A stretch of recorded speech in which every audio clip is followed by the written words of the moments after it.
Assalamualaikum warahmatullahi wabarakatuh. Saya Leni Siregar. Kali ini saya akan mereaksi satu video yang dibuat oleh Pak Barman beserta dengan temannya Pak Hendro dan juga yang lainnya. Ya, mereka tengah memperbincangkan satu video viral dari Panji yang sedang memasuki ruangan pegawai perempuannya di satu gudang beras di Komplek Az-Zaitun, ya. Jadi di sini ada yang perlu saya luruskan karena menyangkut diri saya juga, ya. Di situ ada fitnah bahwa saya disebutkan adalah saudara dari Pak Beni Ibradi. Ya. Saya klarifikasi.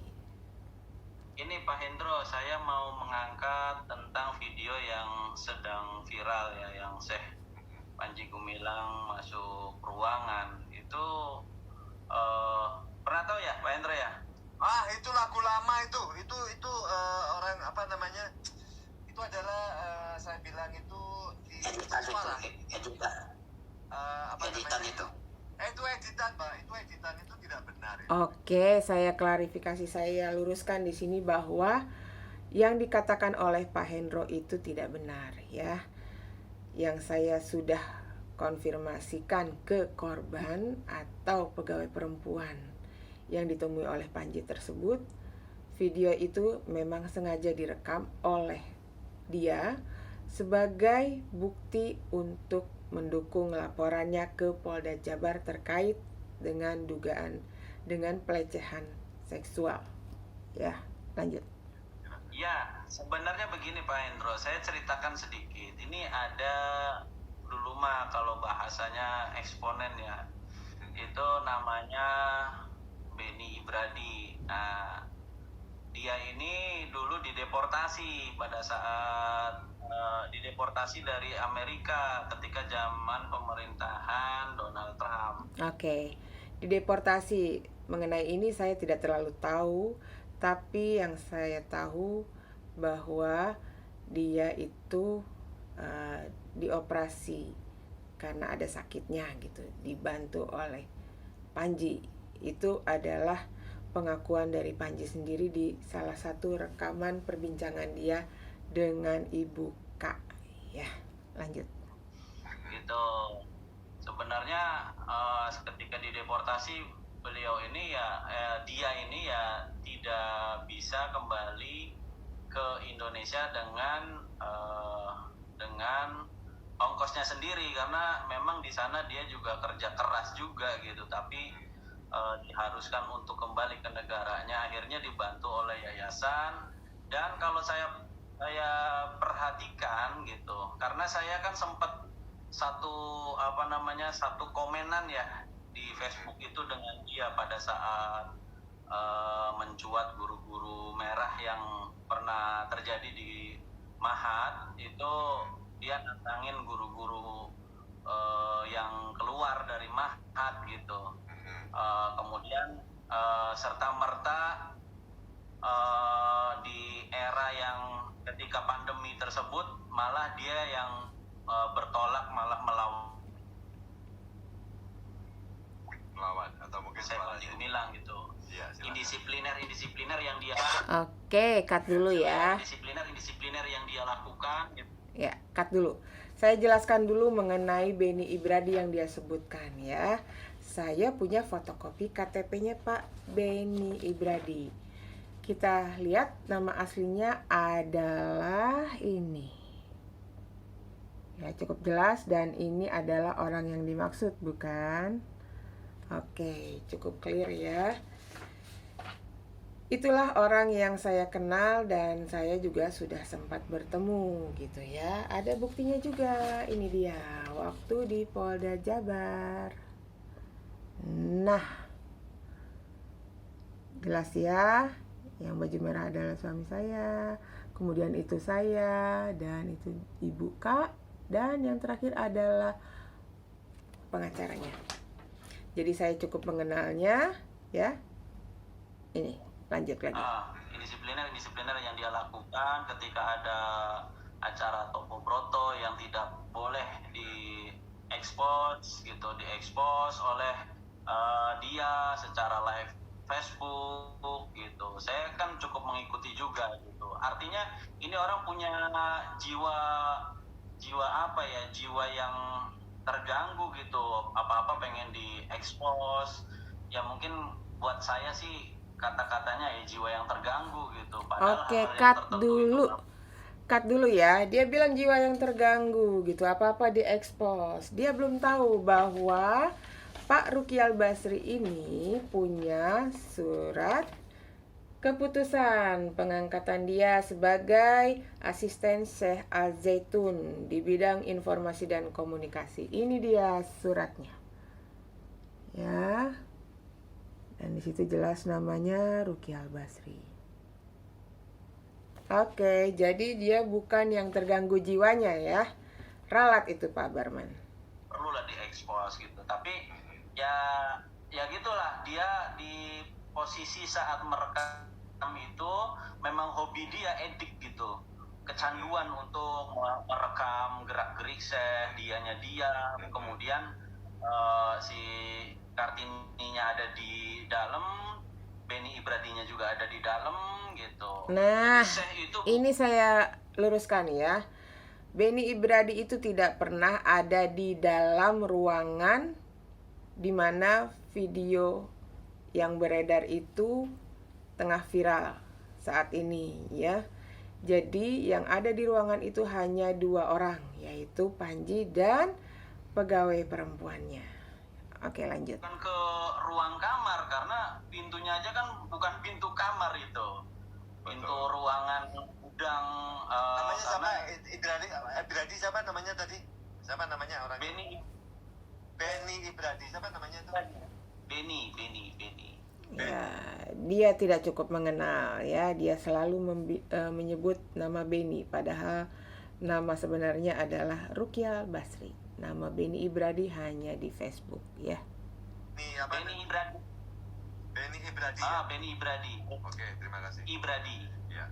Ya, di Facebooknya Benny Ibradi. Makanya yang Pak Hendro pernah dengar, Leni Siregar ini ya saudaranya Benny Ibradi gitu. Ini di sini fitnahnya ya. Jadi Barman, saya tidak pernah bersaudara dengan Pak Ruky Al-Basri atau Benny Ibradi ya. Saya tidak punya hubungan darah. Silahkan kalau tidak percaya mau tes DNA, mau bongkar kuburannya Pak Ruky Al untuk membuktikan, silakan ya. Sekalian juga biar ketahuan di situ, di otopsi. Ya, Siapa jadi tahu ada karena kejanggalan. maksudnya bisa diulur ya, bisa ketahuan kan. Jadi memang ini satu saudara sama Leni Siregar. Jadi Ya, itu fitnah ya, Pak secara Barman.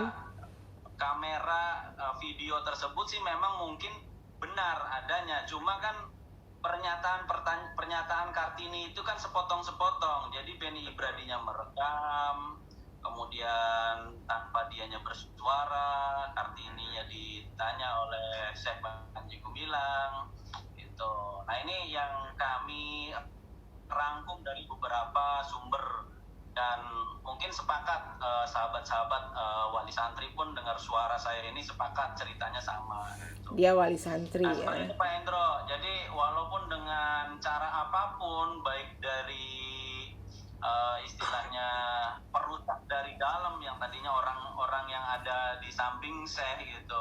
Nah, dia katakan perusak, dia penuh kebencian berarti ya, mengatakan perusak padahal dia tidak cukup mengenali dan juga ada tendensi yang negatif ya. Mungkin ini kebutuhan untuk membela pimpinannya. Nggak apa-apa, oke, lanjut. Itu tidak akan pernah menjatuhkan Syekh lantaran ini hanya rekayasa atau fitnah saja gitu. Walaupun videonya mungkin Dia memang bilang ada fitnah. seperti itu, cuma Oke, dia bilang fitnah. Boleh, silakan aja fitnah ya. Karena Anda menutup mata dari kebenaran. Ya, itu video asli, rekaman yang dibuat sengaja untuk bukti pelaporan kasus pelecehan seksual.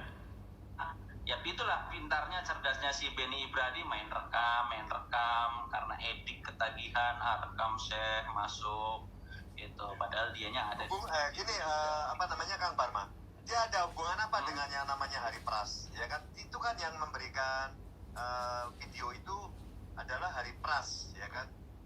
Itu dia berarti dari si Beni Ibradi tadi ya. Beni Ibradi memberikan ke namanya ke siapa namanya Pras ya? Ke Heri Pras. Heri Pras ya. Heri Pras. Iya. Sebentar Pak Hendro, perlu dipahami Pak Beni Ibradi ini sudah meninggal pada saat COVID kemarin. Oh, Gitu. kena COVID. Saya nggak paham. Gitu. Dan beliau Syekh ya, maksudnya Syekh ini, beliau ini sempat melawat takziah ya. Jadi ketika meninggal pun, walaupun beliau Syekh dihujat oleh Beni Ibradi, tapi Syekh Panji Gumilang pun mendoakan. Saya lupa menyolatkan juga atau tidak. Saya dapat informasi Umur berapa itu sampai meninggal? sebegitu. Oke, ya dia memang melayat. Saya juga tahu ada foto yang pernah saya lihat ya. Tapi ada yang tidak simpati dari saya melihat foto itu karena posisi mayitnya itu di bawah ya. Posisi tuan rumah atau ibu K itu sedang di hadapan mayit. Tapi posisi Panji itu tengah berdiri juga teman-temannya. Kira-kira sopan apa enggak ya? Adab seperti itu. Jadi mengingat rekaman voice note waktu itu ada sempat juga dikatakan olehnya, kalau mengkhianati seperti ini tamat ini riwayatnya. Kok saya jadi serem ya mengingat hal itu ya. Jadi kalaupun melayat, saya tidak merasakan ada indikasi itu memang karena ketulusan gitu. Karena sebelumnya pun saya mendengar ada kecemburuan dari dia terhadap almarhum ini. Lanjut. Ya, saya Mas, mau Mas Barma, itu meninggal umur berapa itu? Masih Beni Ibradi itu. Saya masih muda ya? nanti boleh pastiin di tahun udah tua. Dia tidak tua. kenal pasti. Jadi nanti saya pastiin lagi, nanti Pak Dadang Abdullah tuh barangkali beliau bisa menjawab tahun, kalau nggak salah meninggalnya tahun 2021 kalau nggak salah. Oh iya. Benar nggak Pak Dadang? Mas Dadang juga ya, betul. Ya Mas Dadang, Mas Dadang itu si Beni Ibradi itu meninggalnya kapan sih? Umurnya berapa? Kok tiba-tiba kena COVID itu? Apa gara-gara mungkin kena tulah atau gimana? Itu silakan, Mas Dadang. Dapat informasi nggak Mas Dadang? Dadang Abdullah, ya kan? Mungkin sekarang baru break ya, saudara, baru break nih. Mas. Bagaimana Pak Hendro? Ya, itu ini kan tadi baru ngobrol tentang Beni Ibradi itu yang membocorkan atau mungkin menjelekkan nama Syekh gitu loh. Dan itu meninggalnya lama nggak waktu itu? Terus kena COVID ya? 2 tahun? Enggak, Beni Ibradi itu ada di sini 2 tahun enggak? Sekitar 2 tahun kurang Pak Hendro di sini itu. Oh, itu umur-umurannya gimana? Itu kena COVID ya meninggalnya ya? Sebenarnya kalau umur nggak jauh dari saya Pak Hendro, paling beda setahun 2 tahun. Oh. Cuman dia badannya kan agak tinggi kayak Pak Hendro gitu. Bapak-bapak ini rumpi ya. Kena COVID? Ya, wallahu alam. Bisa. Wah, ya jangan. Ya Makanya Allah. kalau kebanyakan dosa itu. Jangan kebanyakan Jadi gini dosa Pak itu. Hendro, Nah, jadi nggak lama. jadi semacam kepuasan tersendiri ya mereka itu membahas Pak Beni Ibradi ini. Padahal mereka itu juga nggak pernah disakiti sama almarhum ya. Nggak ada hubungannya sama mereka. Tapi sepertinya penuh kebencian sama almarhum ya. Padahal yang bermusuhan itu bukan mereka, tapi pimpinannya gitu. Jadi heran aja kalau dibilang penuh dosa lah, seperti puaslah dengan kematiannya Pak Beni atau Pak Rukial ini gitu. Jadi itulah jeleknya hati mereka ya, turut tersinggung padahal yang bermasalah adalah pimpinannya. Setelah nikah sama itu yang Kartini itu, nggak lama langsung meninggal. Paling berapa? Ada setahun? Nggak ada. 3 bulan meninggal. Iya. 3 bulan meninggal. Saya kasih tahu nih Pak Barman, Pak Dadang, Pak Hendro ya. Ini buktinya bahwa menikahnya itu tahun 2020 bulan Oktober ya. Saya bacakan bahwa ini adalah undangan kepada Pak Nurdin Abu Sabit Esos dari Pak Ruki Al-Basri yang mengundang untuk acara akad nikah pada 13 Oktober 2020 dan meninggalnya itu pada bulan Juni 2021. Saya sendiri dan suami sempat melayat ke rumah Ibu Kak ya, tempat di mana almarhum Pak Rukial disemayamkan ya. Jadi hitungannya adalah 8 bulan sejak dia menikah, bukan 3 bulan ya. Jadi jangan gosip Bapak-bapak. Makanya Ya, ini hati-hati. ya ini yang Terima kasih Kak perlu. Dadang. Ya, Ya. Pak Hendro, jadi ini yang perlu saya sedikit angkat dari forumnya Pak Hendro ini di malam ini gitu. Jadi supaya dunia juga tahu, jangan termakan gitu. Karena yang nonton di sini sampai 1.200, mudah-mudahan bisa menjadi penyambung lidah bahwa jangan sedikit pun masyarakat yang awam, apalagi jauh itu berkomentar yang tidak sebelum bertanya dan berklarifikasi kepada yang ada saksinya di dalam gitu. Oke, jadi yang termakan itu adalah Anda, Pak Barman dan juga Pak Dadang, juga Pak Hendro ya. Jadi ini adalah kenyataan pahit yang harus kalian terima mengenai pimpinan kalian ya. Bagaimanapun juga kulil haqqa walau kana murran ya, sampaikanlah yang benar walaupun itu pahit. Tapi siapa tahu pahit itu bisa menjadi obat untuk kalian ya. Jadi tolonglah kalian itu juga jangan subjektif ya. Coba belajar yang objektif dan juga belajar menerima kenyataan walaupun itu pahit ya. Gak usah berpura-pura bahagia, silahkan bahagia yang nyata dan jangan menebar fitnah. Kalau mau ngegosip silahkan tapi sertai dengan bukti dan data yang nyata. Oke, bye. Assalamualaikum warahmatullahi wabarakatuh.